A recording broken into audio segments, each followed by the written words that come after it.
नमस्कार बच्चों, स्वागत है आपका मेरे चैनल निशा गौर एजुकेशन में। आज हम क्लास 4 हिंदी का न्यू चैप्टर पार्ट 8 कौन के प्रश्न उत्तर पढ़ेंगे। चलिए इनको स्टार्ट करते हैं हम। कविता कविता है ये। कविता पढ़कर बताओ कि शरारती जीव घर में कहाँ गया। ये फर्स्ट क्वेश्चन है हमारा। तो उत्तर इसका क्या आएगा। यह शरारती जीव कपड़ों में, पुस्तकों की अलमारी में, रसोई घरों में, तस्वीर टंगी दीवार पर, जूते रखने के स्थान पर, कपड़े फैलाने की डोरी पर और घर के प्रत्येक कोने में गया। दूसरा प्रश्न है हमारा, किस तरह की चीज़ों का सबसे ज़्यादा नुकसान हुआ। तो उत्तर इसका हम ये लिखेंगे, सबसे ज़्यादा नुकसान अनाज, कपड़ों और पुस्तकों का हुआ। तीसरा प्रश्न है हमारा, कविता में बहुत से नुकसान गिनाए गए हैं। तुम्हारे हिसाब से इनमें से कौन सा नुकसान सबसे बड़ा है और क्यों है। तो हम इसका उत्तर लिखेंगे, इनमें से पुस्तकों का नुकसान सबसे बड़ा नुकसान है। इसका कारण यह है कि पुस्तकें बहुमूल्य होती हैं। यदि पुरानी पुस्तक खराब हो जाए तो वह दोबारा नहीं मिल सकेगी। और चौथा क्वेश्चन है हमारा, इस कविता में किन शैतानियों की बात कही गई है, तुमने कैसे अनुमान लगाया। तो इसका उत्तर हम लिखेंगे, इस कविता में चूहे की शैतानियों की बात कही गई है, क्योंकि चूहा कपड़े, रस्सी और किताब कुतरता है। वह रात भर घर में खुरखुर करता रहता है। चूहा कितना शैतान रहता है हमको पता है ना। चलिए अब आगे इसके क्या है, कभी कुतर जाता है चप्पल।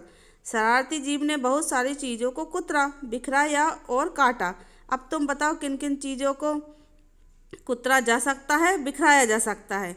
तो कपड़े को चूहा क्या कुतर सकता है, कागज को कुतर सकता है, हल्के प्लास्टिक की चीज़ों को कुतर जाता है, चमड़े से बनी चीज़ों को कुतर जाता है। और बिखराता किसको है, अनाज को बिखरा जाता है, चीनी को बिखरा जाता है, नमक को बिखरा जाता है और दूध को भी बिखरा जाता है।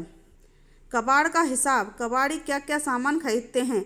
उत्तर इसका क्या लिखेंगे, कबाड़ी पुराने अखबार, किताबें, कापियाँ, लोहा, प्लास्टिक, शीशे से बनी चीज़ें आदि खरीदते हैं। ये हमारे प्रश्नोत्तर हैं। इसके आगे देखते हैं हम क्या हैं। इसके आगे है, तुम्हारे घर से सामान ले जाकर कबाड़ी उसका क्या करते हैं। तो इसका उत्तर हम लिखेंगे, हमारे सामान को ले जाकर कबाड़ी उसे फैक्ट्रियों में बेच देते हैं। पता करो कि पुराना अखबार या रद्दी किस भाव से बिकते हैं। तो इसका उत्तर लिखेंगे हम, पुराने अखबार या रद्दी 10 रुपये प्रति किलो के भाव से बिकते हैं। गांव में थोड़ा सस्ते बिकते हैं, कहीं महंगे बिकते हैं, रद्दी के हिसाब से बिकते हैं। अगर कबाड़ी तुम्हारे घर का कबाड़ खरीदे ना खरीदे तो क्या होगा। यदि हमारे घर का कबाड़ खरीदी ना तो हमारे घर कबाड़ से भर जाएगा, हर जगह कबाड़ ही कबाड़ दिखेगा। घुसपैठ, तुम्हारे घर में यदि शरारती जीव है या उसकी फौज घुस गई है तो पता करो कि उससे कैसे निपटा जाता है।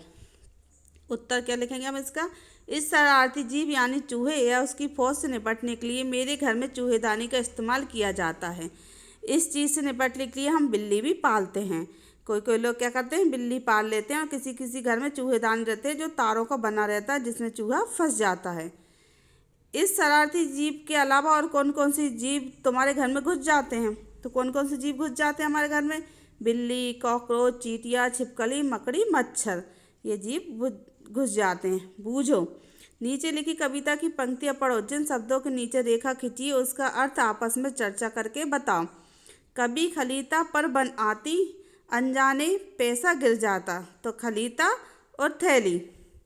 रोज टांगता धो धो कर मैं, कौन उठा ले जाते छन्ने। छन्ने मतलब क्या होता है, छानने वाला बारीक कपड़ा। रोज रात भर जगता रहता, खुरखुर इधर उधर है धाता। धाता मतलब होता है दौड़ता। यहाँ पे ये हमारा चैप्टर खत्म होता है। कौन। धन्यवाद बच्चों।